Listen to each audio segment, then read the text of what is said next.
Bienvenue dans Popote et Papote, le podcast de la Fondation Louis Bonduel qui vous plonge dans l'univers de la bonne bouffe. On y parle de ce que vous avez dans votre assiette, sans tabou et avec un peu d'autodérision. C'est un moment convivial pour échanger et partager des conseils afin que votre assiette soit au top, tout en faisant de gros câlins à la planète. Je m'appelle Nicolas et je suis nutritionniste. Et aujourd'hui, j'ai avec moi Jean-François Crabeau. Bonjour Jean-François. Enchanté, bonjour. Est-ce que tu peux nous parler un petit peu de toi, de ce que tu fais chez Bonduel? Je suis le directeur export de Bonduel depuis maintenant plus de 4 ans.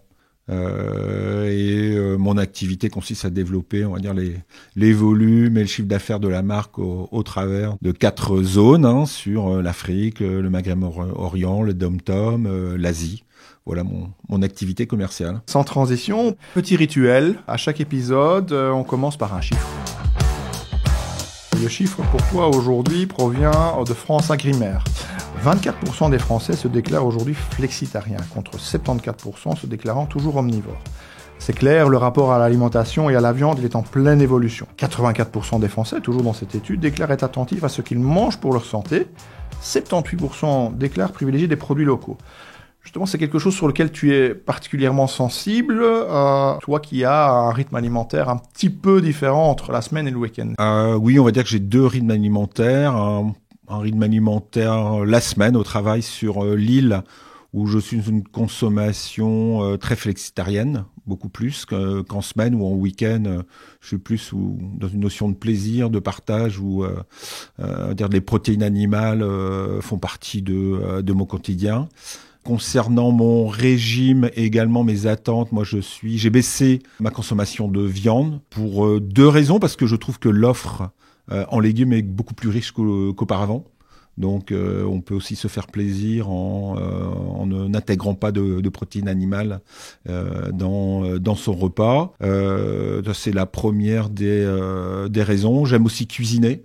Donc j'ai appris à cuisiner le légume, et il y a une aspiration aussi assez forte de ma part. Je consomme peu de produits transformés et donc beaucoup de produits locaux, et je fais mes achats par exemple dans une ferme chaque semaine de viande, de légumes, de produits laitiers, et donc j'ai fortement développé cette consommation de produits locaux. Et donc oui, la transition alimentaire, elle est vraiment en marche chez toi. Je vais juste revenir un petit peu sur cette différence de rythme alimentaire entre la semaine et le week-end. Ça vaut peut-être la peine de donner quelques conseils ici à nos auditeurs. Il n'est pas rare pour la majorité d'entre nous de lâcher un peu prise le week-end. On passe à un mode off calories.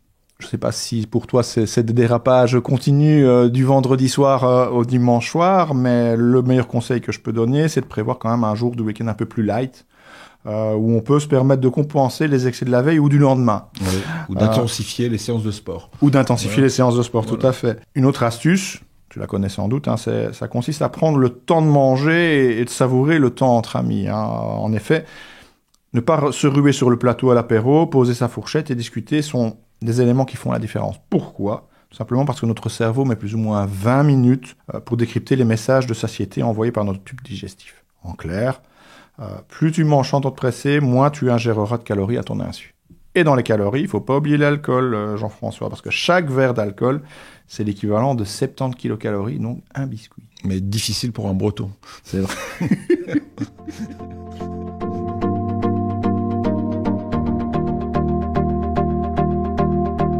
Penchons-nous sur ton Popotoscore, donc cette initiative de la Fondation Louis Bonduel qui vise à mesurer l'impact de ton assiette et tes habitudes alimentaires sur ta santé et celle de la planète. Peux-tu rappeler justement un peu ce dont on avait discuté ensemble il y a maintenant un mois et ce que tu as mis en place pour améliorer les petits challenges que tu as relevés depuis 4 semaines? Donc globalement, j'avais un régime assez équilibré, j'avais un score de 77, donc ce qui était plutôt pas mal. Je confirme. Mais avec un certain nombre de déséquilibres qui viennent de ma culture culinaire, par exemple, une sous-consommation de légumineuses. En Bretagne, c'est pas quelque chose qu'on consommait beaucoup, donc j'ai rectifié ce point-là. Donc en ayant fait des courses à la boutique Bonduel, donc en utilisant légumineuses à chaud, à froid. J'ai fait des salades à base de haricots rouges. J'ai accompagné des viandes de haricots blancs, des choses que je faisais peu auparavant, où j'étais plutôt sur des légumes verts, du riz ou des pâtes. J'ai complètement switché tout ce qui était pâtes classiques ou riz classique en pâtes et riz complets ainsi que le pain. Donc ça, c'était un axe de développement. Et puis une tendance également à un peu à grignoter. Donc je pense que ce type de démarche, c'est aussi un joli rappel pour nous inciter à moins grignoter. Et justement, ta conclusion par rapport à ce changement, c'était facile? T'as rencontré des obstacles? Est-ce que c'était plaisant? C'était plaisant parce que c'était pas moralisateur, donc je trouve ça déjà très très bien. Hein, c'est pas une punition. Et ça se faisait avec une bonne ambiance et le sourire, donc ça nous pousse à bouger. Et puis c'est pas des efforts très très importants.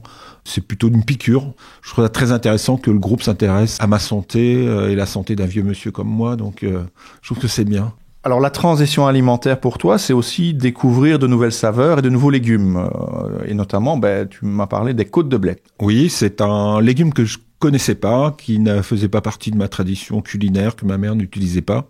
C'est plutôt un légume de la région de Lyon et peu de la Bretagne. Et en fait, je l'ai découvert en faisant mes courses dans une ferme en fin de semaine. J'ai eu la curiosité d'en acheter. Je me suis renseigné auprès de la vendeuse la meilleure façon de la cuisiner. Et donc, on en a fait un plat central, un gratin. Je fais 2 ou 3 fois en 15 jours, je crois. Et ça a vraiment plu, ainsi qu'à mes convives. Donc c'était assez sympa de faire découvrir un nouveau légume. Si vous aussi, comme Jean-François, vous avez envie de découvrir quel mangeur vous êtes réellement, calculez dès maintenant votre Popoto score et mettez les pieds dans le plat et les yeux dans l'assiette. Au revoir Jean-François. Merci beaucoup, au revoir.